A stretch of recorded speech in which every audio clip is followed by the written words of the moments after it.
Bon, shalom bien-aimés saints, que Dieu vous bénisse, que Dieu vous garde. Nous nous excusons de n'avoir pas pu faire notre intervention hier soir, faute de temps. C'est la raison pour laquelle je m'en vais donc la faire tout de suite. Donc, nous allons donc commencer notre intervention sur les royaumes du Nord et les royaumes du Sud, vus horizontalement et selon l'angle doctoral. Ok? Donc, je crois que pour bien nous saisir, il faudrait déjà nous avoir suivis dans la première partie, parce que là, nous entamons la deuxième partie. Que la paix de Dieu soit avec vous et que le Seigneur vous bénisse. On commence tantôt. Bon, bien-aimés saints, que la paix de Dieu soit avec vous. Nous allons prendre le texte. Je vous avais dit que l'écriture, nous l'exploitons dans les livres d'un roi. Le chapitre, premier roi chapitre 12, ok? Alors, tous les chapitres 12, mais je voudrais que nous lisions le verset, un roi chapitre 12 à partir du verset 18. Alors le roi Roboam envoya Adoram qui était préposé aux impôts, mais Adoram fut lapidé par tout Israël et il mourut. Et le roi Roboam se hâta de monter sur un char pour s'enfuir à Jérusalem. C'est ainsi qu'Israël se détacha de la maison de David jusqu'à ce jour. Tout Israël ayant appris que Jéroboam était de retour, ils l'envoyèrent appeler dans l'assemblée. Ils le firent roi sur tout Israël. La tribu de Juda fut la seule qui suivit la maison de David. Faites attention, ce n'est pas seulement la tribu de Juda, parce que le verset 21 va donner l'intelligence de ce que nous voulons expliquer. Roboam, arrivé à Jérusalem, rassembla toute la maison de Juda et la tribu de Benjamin. 124 000 hommes d'élite propres à la guerre pour qu'ils combattissent contre la maison d'Israël afin de la ramener sous la domination de Roboam, fils de Salomon. Que Dieu vous bénisse. Je voudrais que nous examinions cette écriture avec beaucoup de délicatesse, parce que je donnerai beaucoup d'éléments d'ordre prophétique. Il est important de retenir que l'ombre n'étant pas la représentation exacte des choses, et que la réalité se trouverait donc en Christ Jésus. Donc, lorsque nous examinons les écritures de l'ombre, entre autres l'écriture de 1 roi chapitre 12, il faut te dire que ceci n'est pas la représentation exacte, parce que c'est une ombre. Donc, dans l'ombre, il y a des imperfections. Donc, la perfection se trouverait donc en Christ Jésus. C'est-à-dire, la perfection se trouverait dans l'interprétation de l'écriture. Alors, ici, je voudrais dire que le roi Roboam va donc envoyer Adoram, qui était préposé aux impôts. Donc, il va prendre Adoram, il l'envoie pour aller percevoir les impôts. Faites attention parce que je vais expliquer les choses du royaume. Adoram arrive là-bas, Adoram est tué. Donc, les gens qui vont tuer Adoram, nous disons, ce sont les 10 tribus. Ok? Et l'écriture dit, lorsque Adoram meurt, Roboam va monter sur son cheval, il va donc fuir pour se retrouver à Jérusalem. Donc, il va se retrouver du côté des 2 tribus. Il se retrouve donc du côté de Juda et de Benjamin. Que la paix de Dieu soit avec vous. Ici, je voudrais dire ceci. Adoram, lorsqu'il va vers les 10 tribus, il est envoyé par Roboam. Ici, Roboam, suivez-moi attentivement bien. Roboam va donc représenter Dieu et Adoram va donc être l'image du Fils qu'on a envoyés vers Israël. Que la paix de Dieu soit avec vous. Et Israël va récupérer Adoram, va les tuer. Donc les 10 tribus vont donc tuer Adoram. Ici, je voudrais dire que les 10 tribus ici, la Bible les appelle la maison d'Israël. Or, vous savez, bien mes frères, que la maison d'Israël reprend toutes les 12 tribus. Mais dans le texte de 1 Roi chapitre 12, la maison d'Israël est représentée par le chiffre 10, c'est-à-dire par 10 tribus, excepté Juda et Benjamin. Que la paix de Dieu soit avec vous. Ok? Donc, vous comprenez ici que les 10 tribus vont donc représenter la maison d'Israël, vont donc représenter le fils de Jacob. Mais pas tous les fils. Ils vont représenter les 10 fils de Jacob. Maintenant, prenons une écriture pour bien nous faire comprendre. Avez-vous remarqué que lorsque le père Jacob va déléguer Joseph pour aller s'enquérir des nouvelles de ses frères, ici je suis en train d'expliquer les royaumes du Nord, ok? Joseph va faire un déplacement pour aller visiter ses frères qui étaient en train de paître les troupeaux de leur père. Avez-vous remarqué que les fils de Jacob étaient au nombre de 10? Parce que Joseph n'était pas là, Benjamin aussi n'était pas là. Alors quand Joseph arrive, Joseph est récupéré par ses 10 frères. Et ils vont les tuer. Vous connaissez l'histoire. Donc ils vont les mettre dans la fosse, dans une citerne. Ensuite, ils les mettront sur une cavalerie qui descendait des Galades pour aller vers l'Égypte. Donc, ces gestes-là de mettre Joseph dans la citerne, c'est l'image de la mort d'Adoram. Est-ce que vous remarquez? Parce que Adoram est allé vers les 10 tribus sous l'ordre de Roboam, le roi. Ici, Roboam, suivez-moi bien, il représente Dieu. Adoram représente les fils qu'on a envoyés. Est-ce que vous remarquez? Donc, les fils qu'on envoie, il est aussi l'image de Joseph. C'est pourquoi Joseph fait les déplacements, il arrive là-bas. Je voudrais dire que dans un langage prophétique, Joseph était allé pour percevoir l'impôt. Hein? C'est ça, prendre les nouvelles de ses frères, qui étaient en train de paître les troupeaux de leur père. Mais lorsque Joseph arrive, les 10 frères de Joseph, c'est-à-dire les enfants de Léa, de Rachel, non pardon, les enfants de Léa, de Zilpa et de Bila. Je vais revenir sur la question très bientôt.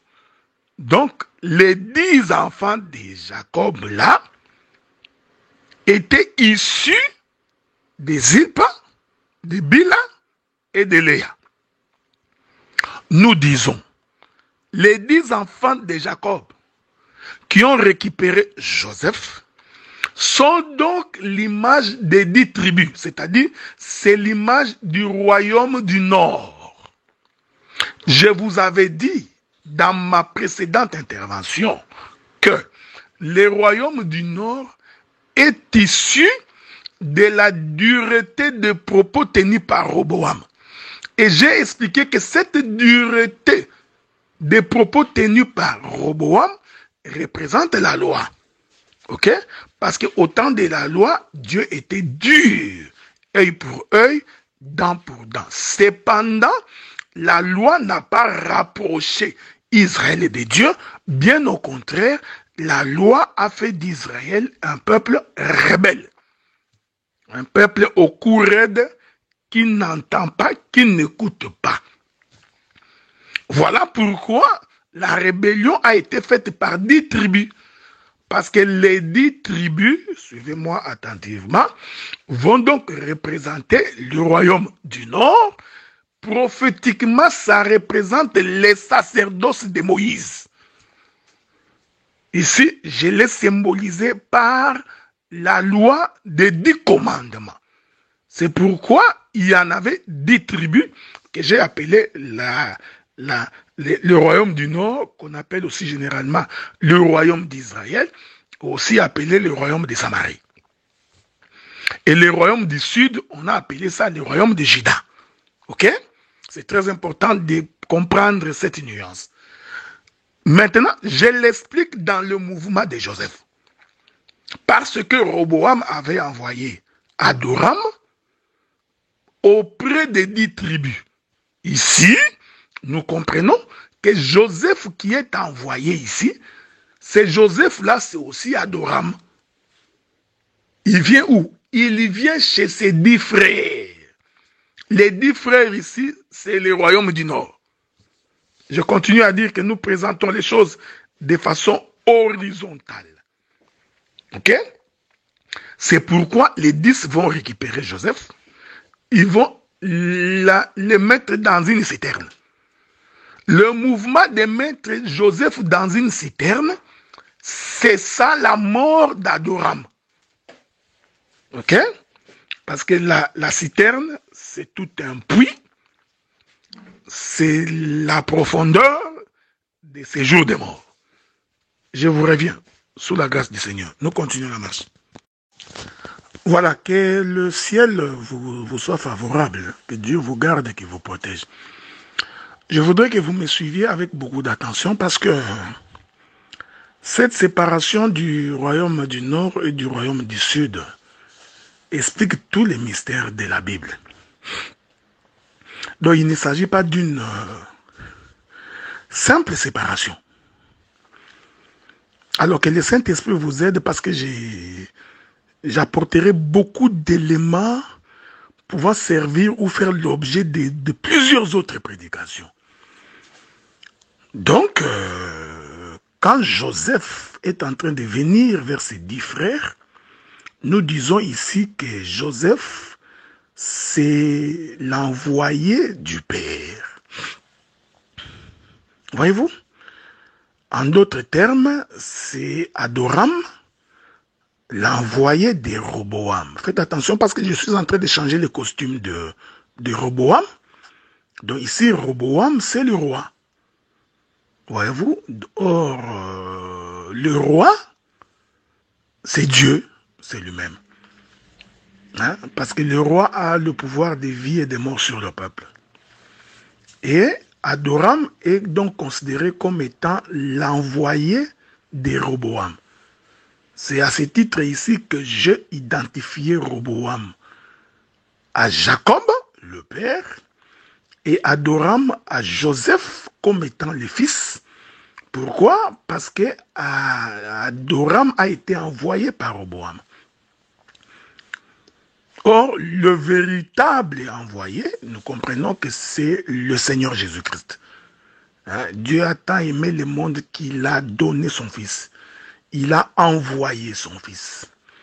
Voyez-vous, dans leur détresse, ils invoquèrent l'Éternel. L'Éternel leur envoya sa parole. La parole, c'est le Fils du Père. Donc, c'est Joseph-là qui vient. Il vient au-devant de ses 10 frères. Les 10 frères de Joseph-là représentent le royaume du Nord. Et lorsque Joseph arrive, vous allez vous rendre compte que le frère de Joseph, il savait que Joseph a été envoyé par le Père. Donc, en mettant Joseph dans la citerne, en réalité, le frère de Joseph ont refusé de les recevoir en tant que l'envoyé de leur père. Une manière de contester le père. Est-ce que vous remarquez cela? C'est comme ça, ils vont récupérer Joseph, ils vont le mettre dans un trou. Mais avez-vous remarqué que les 10 frères qui étaient avec qui étaient en train de paître les troupeaux de leur père, vont donc représenter les royaumes du Nord, alors que Joseph et Benjamin, qui étaient restés auprès de Jacob, vont donc représenter les royaumes du Sud. Il est important de comprendre et de saisir que c'est du côté des territoires de deux royaumes, du royaume du Sud que l'arche de l'Éternel s'est trouvée. En d'autres termes, c'est là où s'est trouvé Jérusalem. Parce que c'est à Jérusalem que Dieu a donc placé son nom.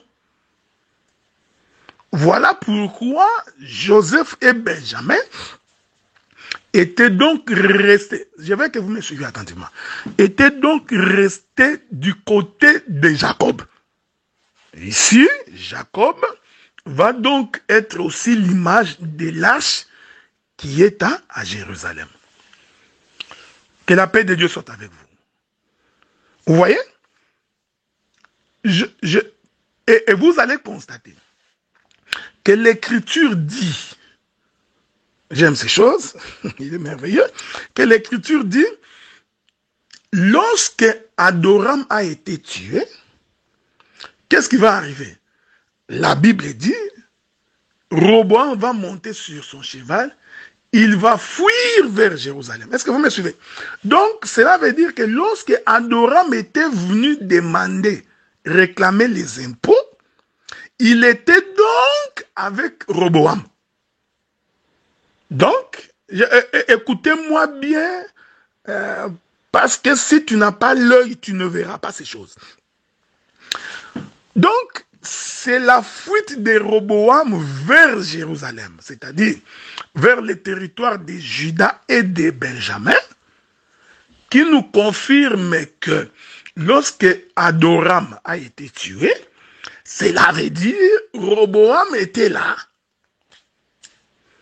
Que la paix de Dieu soit avec vous. Ici, nous voudrions dire, c'est Roboam-là qui monte sur un cheval, qui s'enfuit en rentrant vers Jérusalem. C'est Roboam-là, en réalité, c'est l'esprit, alors que Adoram, c'est le corps. Un jour, je vais prendre quelques exemples pour que vous me compreniez. Vous savez, quand Jésus était sur la terre, il était venu chez ses frères. Il était donc venu chez Israël. Israël représente donc les 10 tribus. Ok? Donc quand Jésus était sur la terre, sa présence sur la terre, c'était en réalité la présence de Dieu sur la terre. Mais je voudrais attirer votre attention sur un fait. Je voudrais attirer votre attention sur un fait. Chaque fois que Jésus parlait aux Juifs, il leur disait toujours, moi et le Père. Moi et le Père. Qui m'a vu, a vu le Père. Ce que j'ai fait, je ne le fais pas de moi-même, je le fais parce que je suis avec le Père.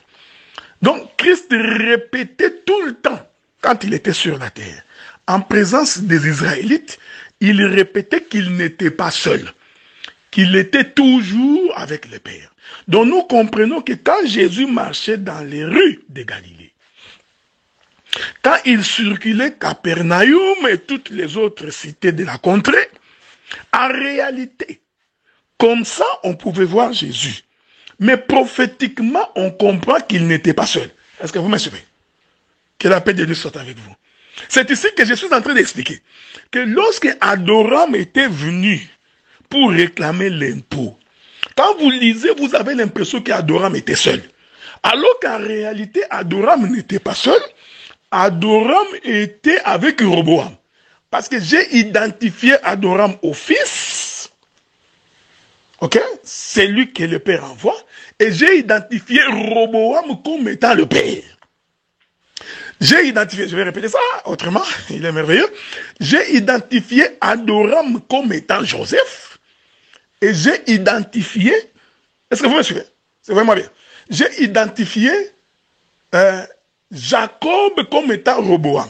Il faut retenir ces choses, c'est très important. C'est pourquoi, tout le temps que Jésus marchait sur la terre, en réalité, il était avec le Père. Maintenant, j'ai dit que Roboam, quand il fuit, donc nous comprenons que Adoram était avec Roboam quand il était venu réclamer l'impôt. Mais les 10 tribus, représentées ici par la loi, les 10 tribus vont donc récupérer Adoram et ils vont les tuer. Cet Adoram-là qu'on tue, nous disons que c'est le corps. C'est la crucifixion. Est-ce que vous voyez ça? C'est la mort du corps de Joseph. C'est ça Adoram qu'on tue. Mais l'Écriture dit que dès que Adoram meurt, nous voyons Roboam monter sur un cheval, il est merveilleux, et fuir à Jérusalem. Nous disons, c'est Roboam là qui monte sur le cheval et qui fuit pour aller à Jérusalem. En réalité, c'est le Père. En d'autres termes, c'est l'Esprit.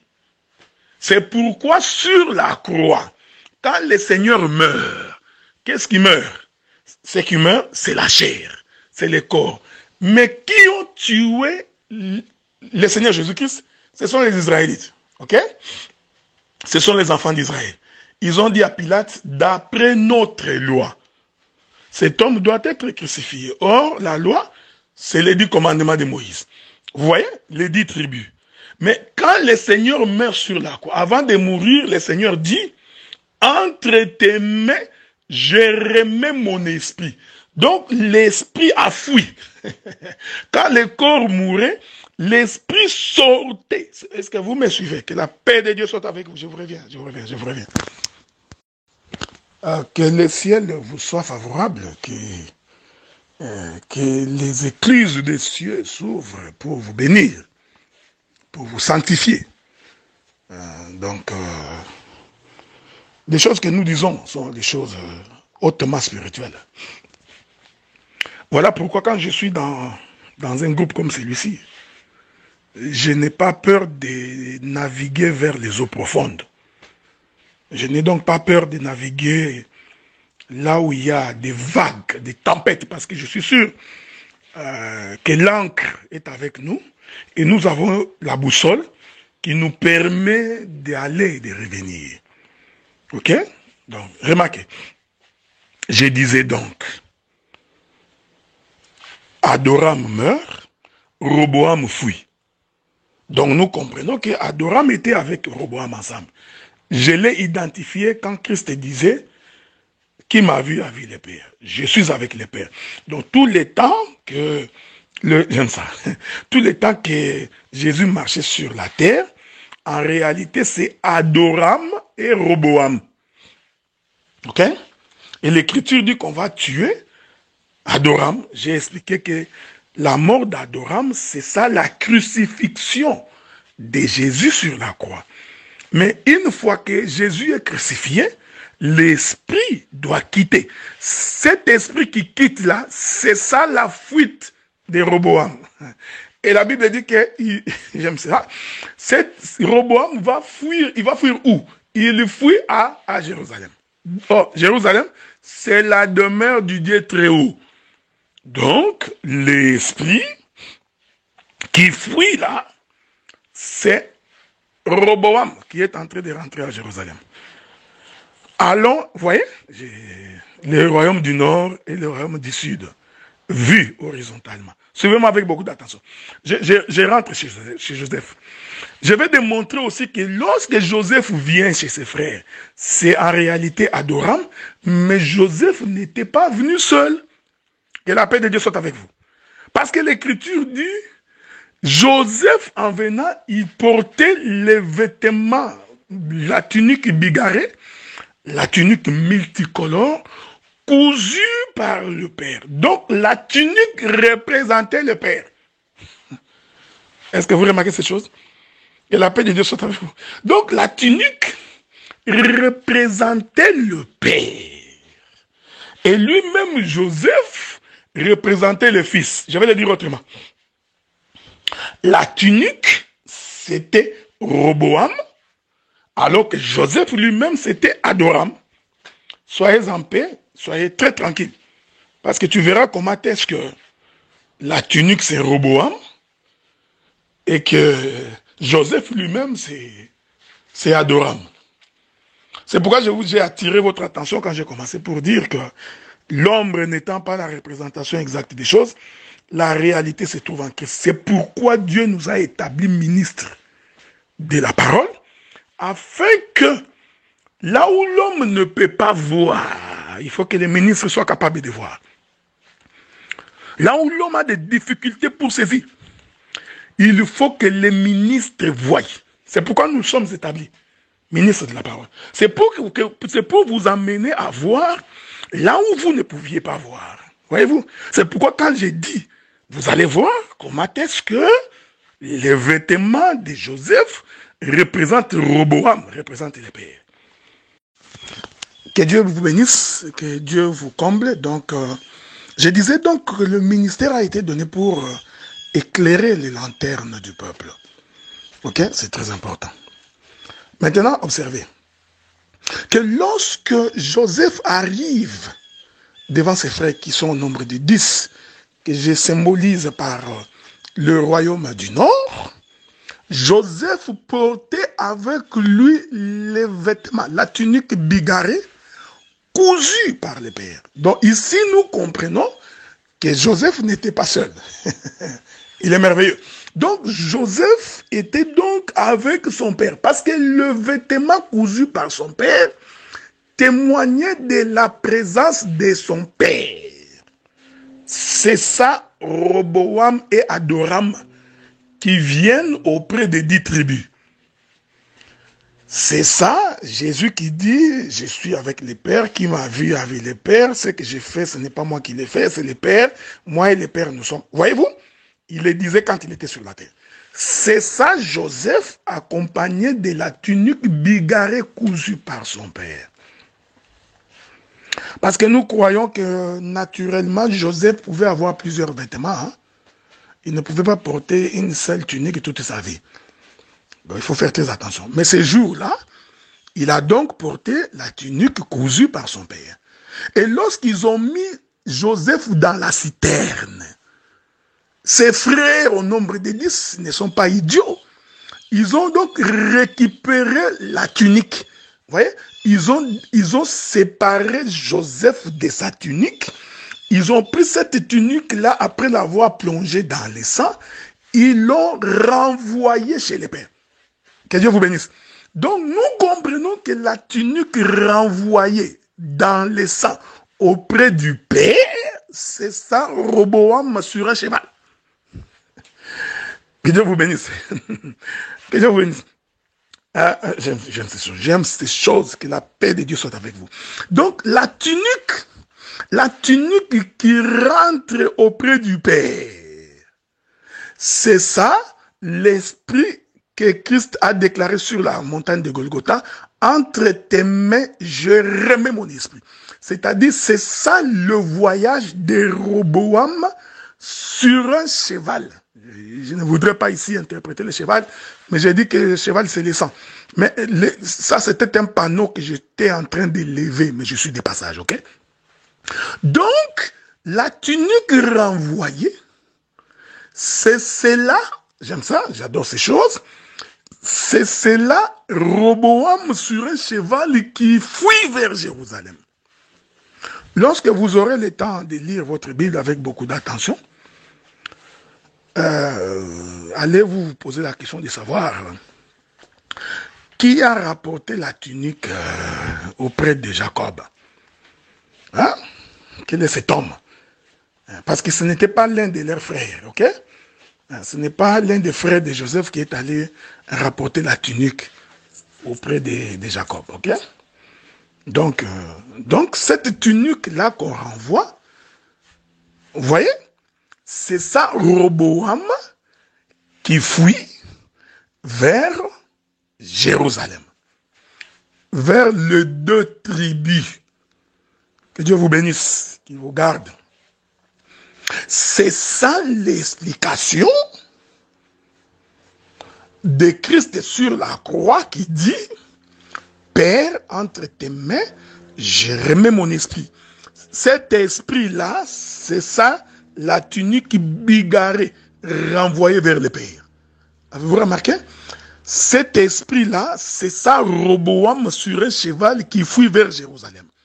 Cependant, le frère Joseph était donc resté dans la citerne. Le Joseph qui est dans la citerne, c'est ça la mort d'Adoram. C'est ça les séjours des morts. C'est ça la mort de celui que Dieu avait envoyé. Ici, j'explique donc que les 10 frères qui tuent Joseph, c'est donc ça, les 10 tribus. Ça représente aussi un sacerdoce. Que la paix de Dieu soit avec vous. Donc, les 10 tribus vont aussi représenter tout un sacerdoce. Maintenant, je reviens sur ce que je vous avais dit tantôt. Je vous avais dit ceci, quand j'intervenais, que les 10 frères de Joseph, qui représentent les royaumes du nord composés de 10 tribus, étaient donc composés des enfants de Léa, de Bila et de Zilpa. Donc, les 10 sont issus du chiffre 3. Que la paix de Dieu soit avec vous. Donc, ici, les 10 enfants sont donc issus de 3 mamans. Ok? Bila, Zilpa et Léa.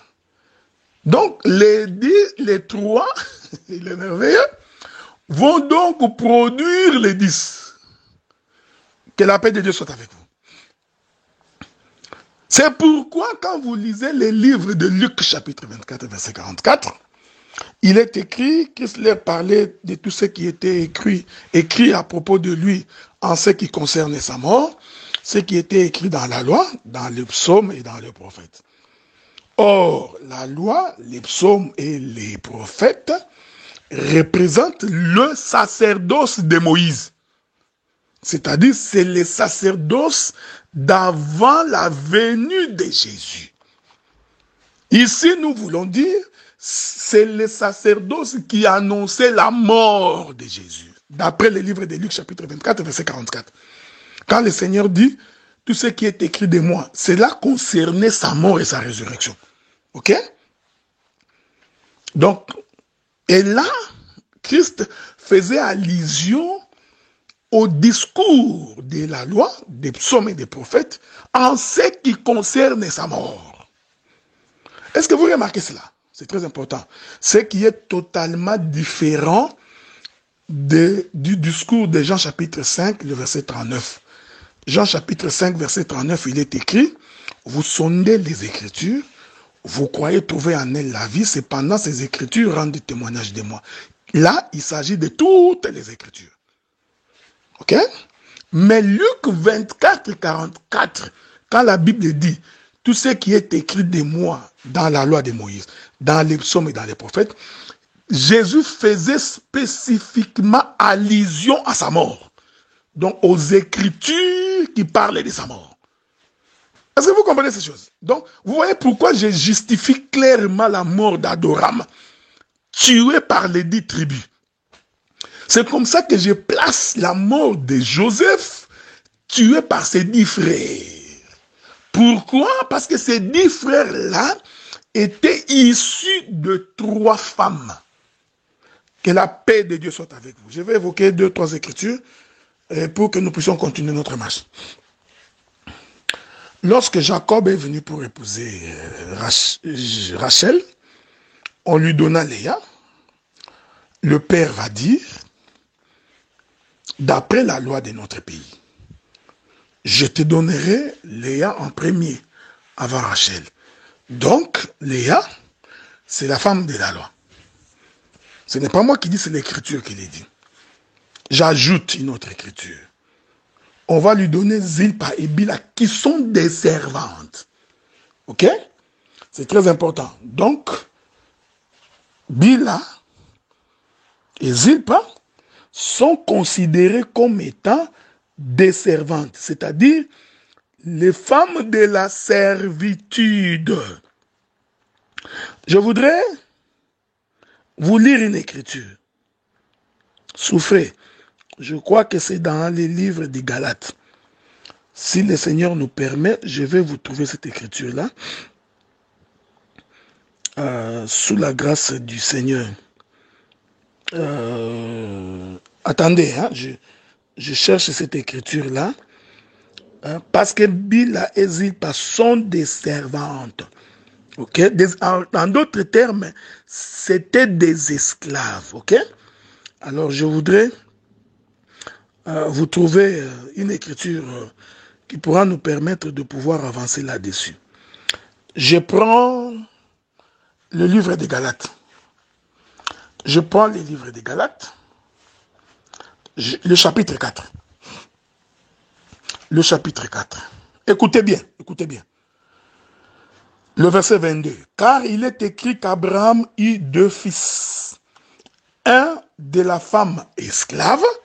Souvenez-vous, hein, que je suis en train de dire que Bila et Zilpa étaient des esclaves. Quand on dit que ce sont des servantes, c'était des esclaves, ok? C'est important. Et un de la femme libre. Mais celui de l'esclave naquit selon la chair, et celui de la femme libre naquit en vertu de la promesse. Ces choses sont allégoriques, car ces femmes sont 2 alliances, l'une du mont Sinaï, enfantant pour la servitude. C'est Agar. C'est l'écriture que j'ai cherchée. Je réponds ça. L'une du mont Sinaï, enfantant pour la servitude, c'est Agar. Car Agar, c'est le mont Sinaï en Arabie. Elle correspond à la Jérusalem actuelle, qui est dans la servitude avec ses enfants. Avez-vous remarqué?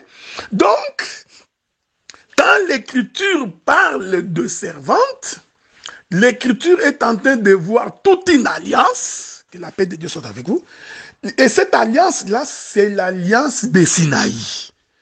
Et le Seigneur dit que cette alliance-là est une alliance de la servitude. Et nous précisons que Léa, c'est une femme de la loi, c'est-à-dire c'est une femme de la servitude, parce que ce n'est pas elle qu'on avait aimée.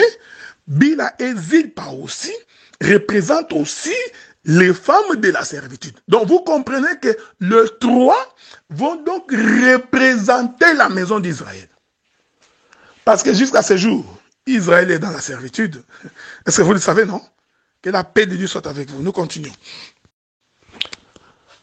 Que Dieu vous bénisse, que Dieu vous garde. Nous cheminons, hein, donc petit à petit, pour atteindre notre objectif final. Ok?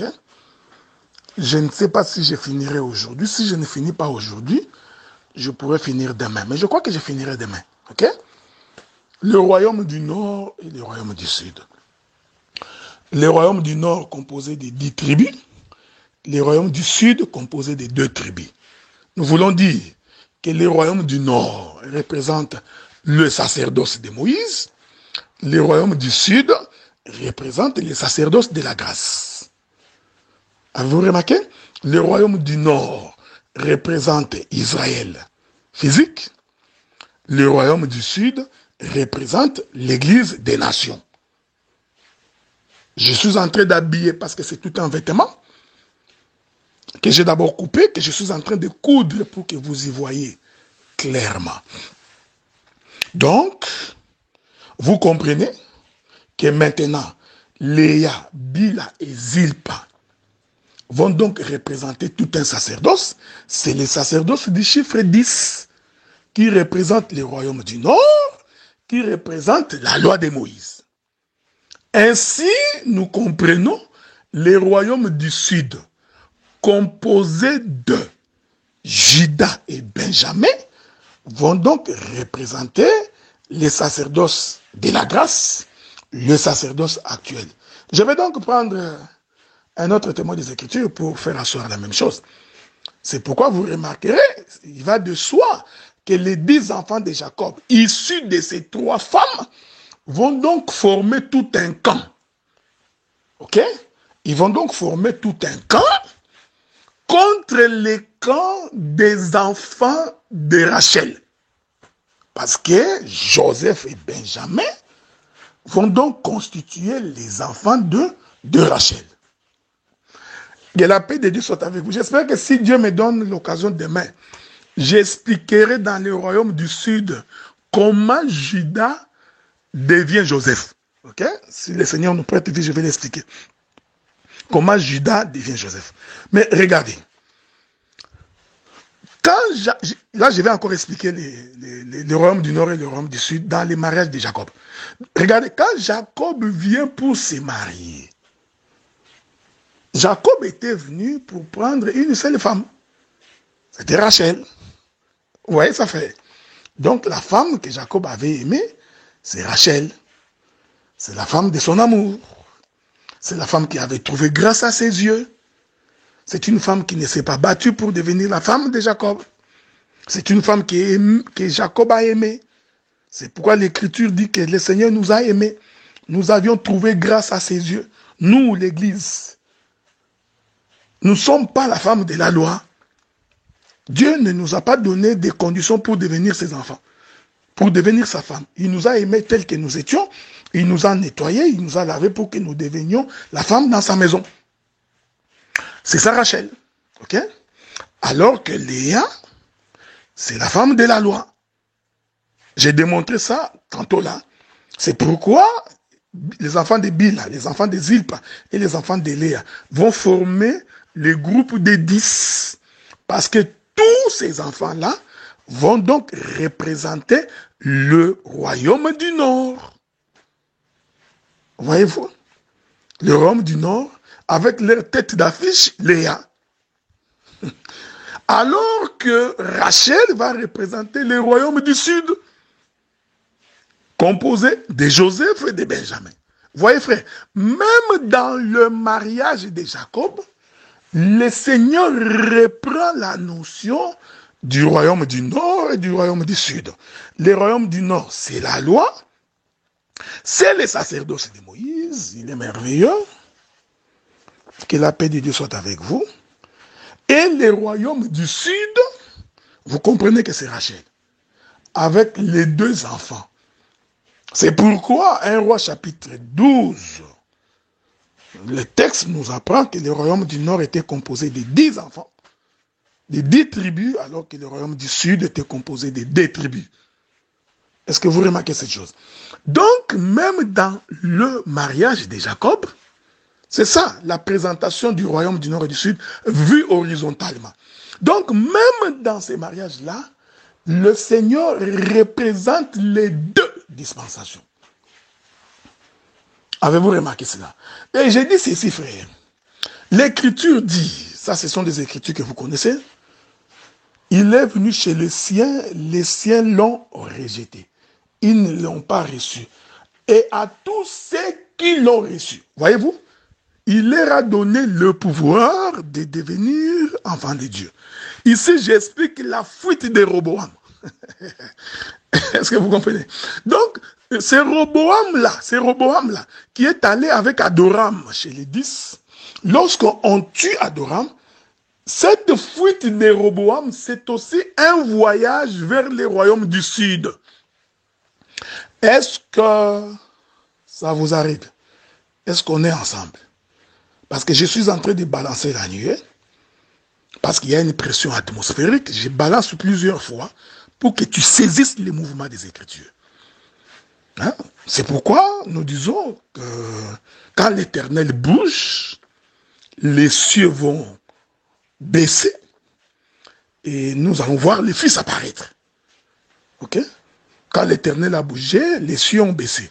Le Fils de l'homme est descendu et il va dire, le royaume des cieux est au milieu de vous. C'est-à-dire, les cieux étaient descendus parce que l'Éternel avait bougé. Maintenant, regardez. Ce n'est pas pour rien, parce que ces mouvements-là, c'est vraiment un mouvement des Écritures. Ce n'est pas pour rien lorsque Adoram meurt, Roboam monte dans son cheval, sur son cheval, il va fuir vers le royaume du sud, c'est-à-dire là où se trouvaient Juda et Benjamin. Avez-vous remarqué ça? Ces mouvements-là aussi, je l'ai expliqué tantôt comme étant le fait de remettre l'esprit entre les mains du Père. Ça, c'est une dispensation. Je l'ai expliqué tantôt également comme étant les vêtements de Joseph, trempés dans le sang, qu'on renvoie vers la maison de Jacob. Ça, j'ai expliqué. Maintenant, je viens de balancer la nuée autrement dans la même écriture.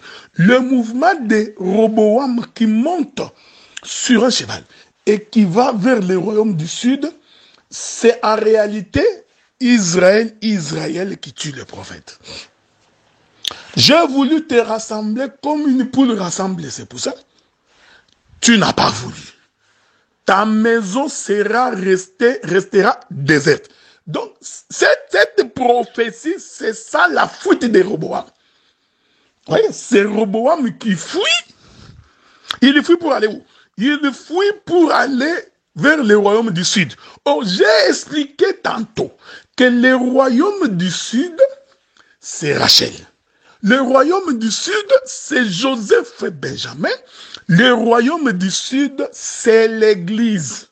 C'est le temps de la grâce. Voilà pourquoi aujourd'hui, l'Éternel a tourné le dos à Israël physique. C'est ça la fuite de Roboam. Voyez-vous, c'est le vêtement de Joseph trempé dans le sang qui rentre chez le Père. Ici, le Père, faites attention, il devient donc la dispensation de la grâce. Est-ce que vous remarquez cette chose? Je veux que vous me suiviez attentivement. Donc, c'est Roboam-là qui fuit. Il va où? Il va vers le royaume du sud. Pourquoi? Parce que le nom de l'Éternel s'y trouvait. C'est là-bas que se trouve Jérusalem. C'est ça Juda, c'est ça le royaume de Dieu. Aujourd'hui, Roboam, c'est-à-dire c'est Christ-là, une fois qu'il a été crucifié par les Juifs, donc les Juifs l'ont abandonné, qu'est-ce qu'il fait? Il va donc fuir pour venir vers nous. Que la paix de Dieu soit avec vous. Je vais prendre une illustration dans la Bible. Parce que moi, j'ai l'habitude, même quand je prends des exemples, de les prendre dans la Bible, ok? J'ai toujours détesté les exemples personnels. Les témoignages des hommes ne valent rien. Le témoignage de Dieu vaut mieux que les témoignages des hommes. Voilà pourquoi, quand je prêche même les exemples, j'ai toujours préféré prendre les exemples de la Bible. Parce que Dieu a tout mis par écrit pour notre instruction. Il n'y a donc rien, il n'y a rien, absolument rien, que Dieu n'ait pas mis par écrit. J'ai dit et je précise, Dieu a tout mis par écrit pour notre instruction. Voilà pourquoi même les exemples, nous irons les puiser dans les Écritures.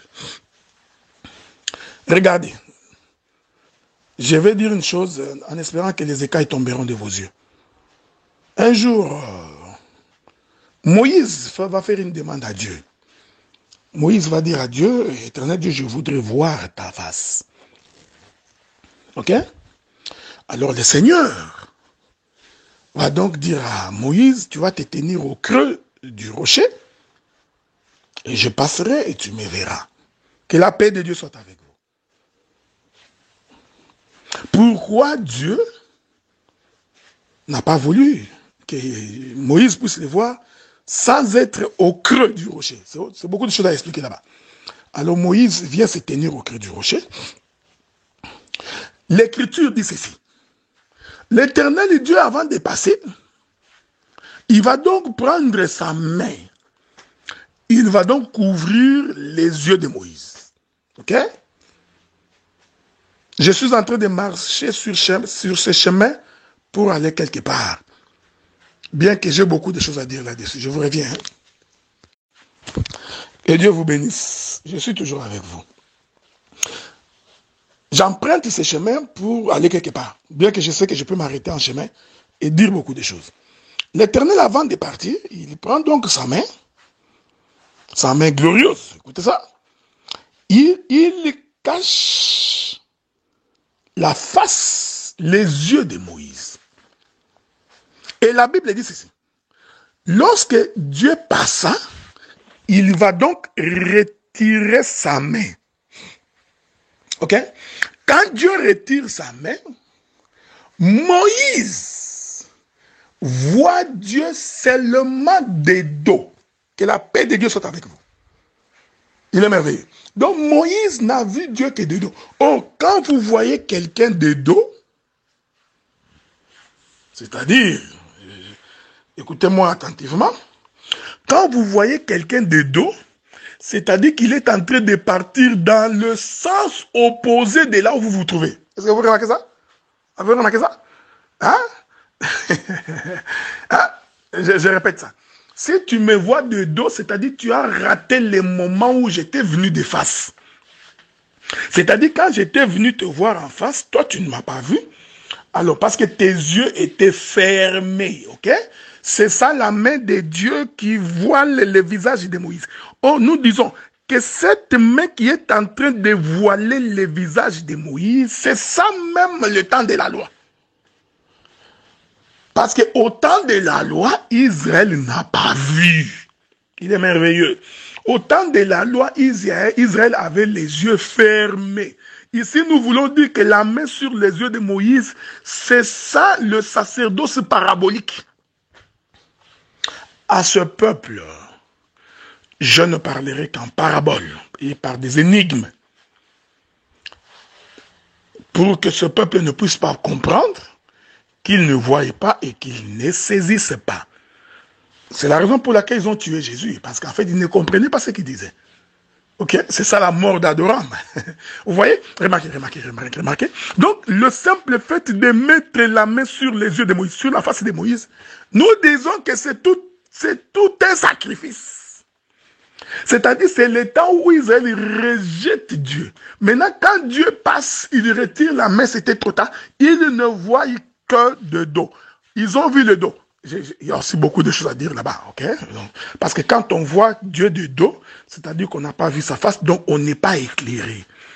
David avait dit, Éternel Dieu, illumine ma face.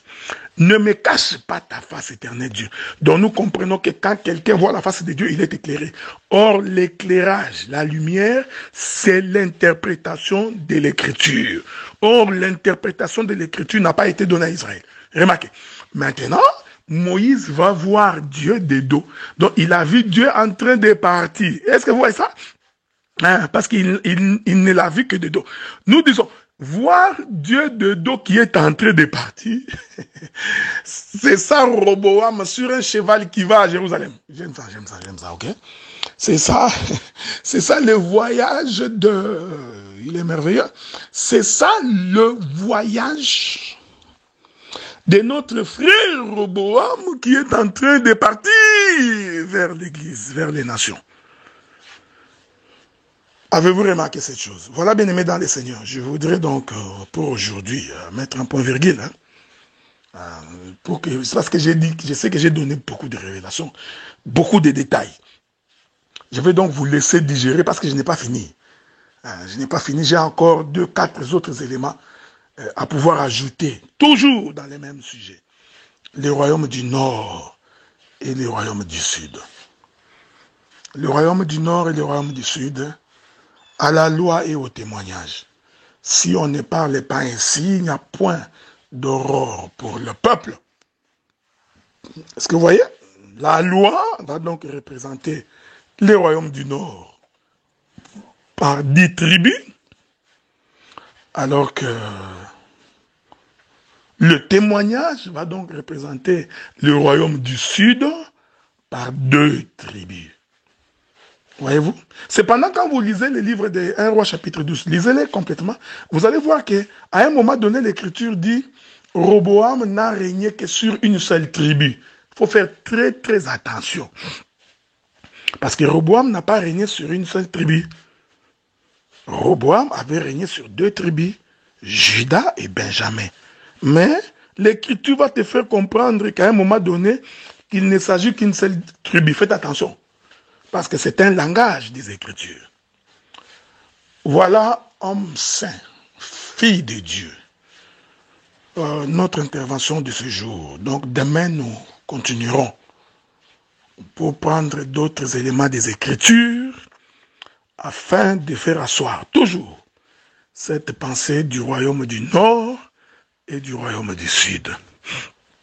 Que la paix de Dieu, sa miséricorde, sa compassion, sa bonté soit votre partage aujourd'hui, demain et pour toujours. Dans le précieux nom du Seigneur. C'est votre frère, le docteur Adélard. Donc, vous avez mon numéro. Si vous avez des questions, des préoccupations, n'hésitez pas. Nous sommes toujours disposés pour vous recevoir. Si des fois nous ne répondons pas à temps, c'est tout simplement parce que nous sommes des fois très très occupés. Que Dieu vous bénisse. Merci.